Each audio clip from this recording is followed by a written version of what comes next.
ರಾಜ್ಯದಲ್ಲಿ ಮತ್ತೆ ಶುರುವಾಗ್ತಾ ಇದೆ ಹಿಜಾಬ್ ದಂಗಲ್. ಹಿಜಾಬ್ ಚಾನ್ಸ್ ಕೇಸರಿ ಶಾಲ್ಗೆ ಗೇಟ್ ಪಾಸ್ ನೀಡಲಾಗ್ತಾ ಇದೆ. ಕೇಸರಿ ಶಾಲ್ ಇಲ್ಲ, ಹಿಜಾಬ್ಗೆ ಅವಕಾಶ. ಶಾಲಾ ಕಾಲೇಜುಗಳಲ್ಲಿ ಹಿಜಾಬ್ ಧರಿಸೋದಕ್ಕೆ ಅವಕಾಶವನ್ನ ನೀಡಲಾಗ್ತಾ ಇದೆಯಾ? ಹಾಗಾದ್ರೆ ಶಾಲಾ ಕಾಲೇಜುಗಳಲ್ಲಿ ಕೇಸರಿ ಶಾಲು ಮಾತ್ರ ನಿಷೇಧ. ಯಾಕೆ ಹೀಗೆ? ಹಿಜಾಬ್ಗೆ ಮತ್ತೆ ಚಾನ್ಸ್ ಸಿಗ್ತಾ ಇದೆಯಾ? ಕೇಸರಿ ಶಾಲ್ ಇಲ್ಲ, ಹಿಜಾಬ್ಗೆ ಅವಕಾಶವನ್ನ ಮಾಡಿಕೊಡ್ಲಾಗ್ತಾ ಇದೆಯಾ?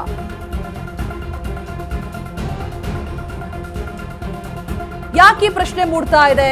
ಕೇಸರಿ ಶಾಲ್ ಮಾತ್ರ ಯಾಕೆ ನಿಷೇಧ ಮಾಡಲಾಗ್ತಾ ಇದೆ? ಹೌದಾ, ಎಲ್ಲಾ ಧರ್ಮಗಳ ಧಾರ್ಮಿಕ ಸಾಂಪ್ರದಾಯಿಕ ವಸ್ತುಗಳಿಗೆ ಅವಕಾಶವನ್ನ ಮಾಡಿಕೊಡಬೇಕು. 2022ರಲ್ಲಿ ಹಿಜಾಬ್ ನಿಷೇಧಿಸಿದಂತಹ ಬಿಜೆಪಿಯ ಸರ್ಕಾರ ಈಗ ಬಿಜೆಪಿ ಸರ್ಕಾರದ ಆದೇಶವನ್ನ ಹಿಂಪಡೆದಿರುವಂತಹ ಕಾಂಗ್ರೆಸ್ ಸರ್ಕಾರ 1ರಿಂದ 12ನೇ ತರಗತಿವರೆಗೂ ಕೂಡ ಸರ್ಕಾರದ ಈ ಆದೇಶ ಅನ್ವಯ ಆಗತ್ತೆ. ಪೇಟ, ಟರ್ಪನ್, ಜನಿವಾರ, ಪವಿತ್ರದಾರ, ಶಿವದಾರ, ರುದ್ರಾಕ್ಷಿಗೂ ಕೂಡ ರಾಜ್ಯದಲ್ಲಿ ಮತ್ತೆ ಶುರುವಾಗ್ತಾ ಇದೆ ಹಿಜಾಬ್ ದಂಗಲ್. ಹಿಜಾಬ್ಗೆ ಚಾನ್ಸ್, ಕೇಸರಿ ಶಾಲ್ಗೆ ಗೇಟ್ ಪಾಸ್. ಕೇಸರಿ ಶಾಲ್ ಇಲ್ಲ, ಹಿಜಾಬ್ಗೆ ಅವಕಾಶ. ಚೇಂಜ್ ಆಗ್ತಾ ಇದೆ ಕಂಪ್ಲೀಟ್ ಆಗಿ.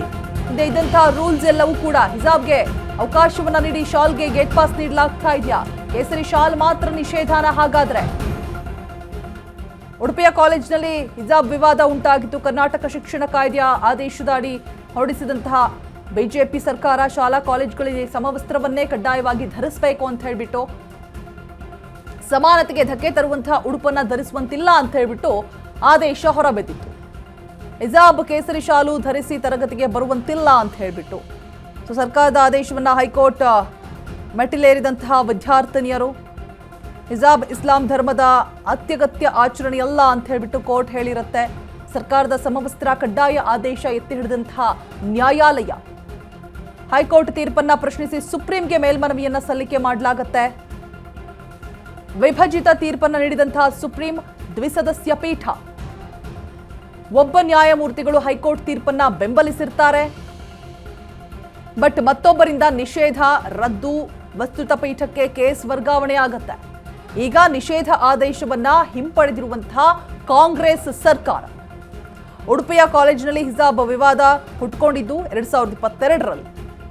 ಕರ್ನಾಟಕ ಶಿಕ್ಷಣ ಕಾಯ್ದೆಯಡಿ ಆದೇಶ ಹೊರಡಿಸಿದಂತಹ ಬಿಜೆಪಿ ಸರ್ಕಾರ ಶಾಲಾ ಕಾಲೇಜುಗಳಲ್ಲಿ ಸಮವಸ್ತ್ರವನ್ನೇ ಕಡ್ಡಾಯವಾಗಿ ಧರಿಸಬೇಕು ಅಂತ ಹೇಳ್ಬಿಟ್ಟು ಹೇಳಿರುತ್ತೆ. ಅದಾದ ನಂತರ ಸಮಾನತೆಗೆ ಧಕ್ಕೆ ತರುವಂತಹ ಉಡುಪುಗಳನ್ನ ಧರಿಸುವಂತಿಲ್ಲ ಅನ್ನುವಂಥದ್ದು ಕೂಡ ಸ್ಪಷ್ಟವಾಗಿರುತ್ತೆ. ಇನ್ನು ಹಿಜಾಬ್, ಕೇಸರಿ ಶಾಲನ್ನ ಧರಿಸಿ ತರಗತಿಗೆ ಬರುವಂತಿಲ್ಲ, ಓನ್ಲಿ ಯೂನಿಫಾರ್ಮ್ ಅನ್ನುವಂಥದ್ದಾಗುತ್ತೆ. ಸರ್ಕಾರದ ಆದೇಶವನ್ನ ಹೈಕೋರ್ಟ್ ಮೆಟ್ಟಿಲೇರಿರ್ತಾರೆ ವಿದ್ಯಾರ್ಥಿನಿಯರು. ಹಿಜಾಬ್ ಇಸ್ಲಾಂ ಧರ್ಮದ ಅತ್ಯಗತ್ಯ ಆಚರಣೆಯಲ್ಲ ಅಂತ ಹೇಳ್ಬಿಟ್ಟು ಕೋರ್ಟ್ ತೀರ್ಪನ್ನ ಹೊರಹಾಕತ್ತೆ. ಸರ್ಕಾರದ ಸಮವಸ್ತ್ರ ಕಡ್ಡಾಯ ಆದೇಶ ಎತ್ತಿ ಹಿಡಿದಿರುತ್ತೆ ನ್ಯಾಯಾಲಯ.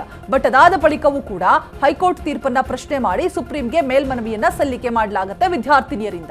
ವಿಭಜಿತ ತೀರ್ಪು ನೀಡಿದಂತಹ ಸುಪ್ರೀಂ ಕೋರ್ಟ್ ದ್ವಿಸದಸ್ಯ ಪೀಠ, ಒಬ್ರು ನ್ಯಾಯಮೂರ್ತಿಗಳು ಹೈಕೋರ್ಟ್ ತೀರ್ಪನ್ನ ಬೆಂಬಲಿಸಿರ್ತಾರೆ. ಬಟ್ ಮತ್ತೊಬ್ರು ನಿಷೇಧವನ್ನ ರದ್ದು ಮಾಡಿ ವಿಸ್ತೃತ ಪೀಠಕ್ಕೆ ಕೇಸನ್ನ ವರ್ಗಾವಣೆ ಮಾಡಲಾಗುತ್ತೆ. ಈಗ ನಿಷೇಧ ಆದೇಶವನ್ನ ಕಾಂಗ್ರೆಸ್ ಸರ್ಕಾರ ಹಿಂಪಡೆದಿದೆ. ಹಿಜಾಬ್ ವಿವಾದ ಇನ್ನೂ ಕೂಡ ಯಾವ ರೀತಿಯಾದಂತಹ ತಿರುವುಗಳನ್ನ ಪಡೆದುಕೊಳ್ಳುತ್ತೋ ಗೊತ್ತಿಲ್ಲ. ಯಾಕಾಗಿ ಆ ರೀತಿಯಾಗಿ ರೂಲ್ಸ್ ಅನ್ನ ಮಾಡಿದ್ರು? ಎಲ್ಲರೂ ಕೂಡ ಸಮಾನತೆಯನ್ನ ಕಾಣಬೇಕು ಅನ್ನುವಂತಹ ಒಂದು ನಿಟ್ಟಿನಲ್ಲಿ ಯೂನಿಫಾರ್ಮ್, ಓನ್ಲಿ ಯೂನಿಫಾರ್ಮ್, ಕೇಸರಿ ಶಾಲು ಇಲ್ಲ, ಪೇಟಾನೂ ಇಲ್ಲ, ಯಾವುದೇ ಹಿಜಾಬ್ ಕೂಡ ಇಲ್ಲ. ಆದರೂ ಕೂಡ ಒಂದಷ್ಟು ಏನೆಲ್ಲ ಬೆಳವಣಿಗೆಗಳಾಯಿತು, ತೊಂದರೆಗಳಾಯಿತು. ಆ ವಿಚಾರವಾಗಿ ಹೈಕೋರ್ಟ್ ಮೆಟ್ಟಿಲೇರಿದ್ರು, ಸುಪ್ರೀಂ ಕೋರ್ಟ್ ಮೆಟ್ಟಿಲೇರಿದ್ರು. ಈಗ ಫೈನಲಿ ಮತ್ತೆ ಆ ಒಂದು ಆದೇಶವನ್ನ ಹಿಂಪಡೆದಿರುವಂತಹ ಕಾಂಗ್ರೆಸ್ ಸರ್ಕಾರ. ಮತ್ತೆ ಹಿಜಾಬ್ ದಂಗಲ್ ರಾಜ್ಯದಲ್ಲಿ, ದೇಶದಲ್ಲಿ ಶುರುವಾಗುತ್ತಾ ಅನ್ನುವಂತಹ ಪ್ರಶ್ನೆಗಳು ಕೂಡ ಎದುರಾಗ್ತಾ ಇದೆ.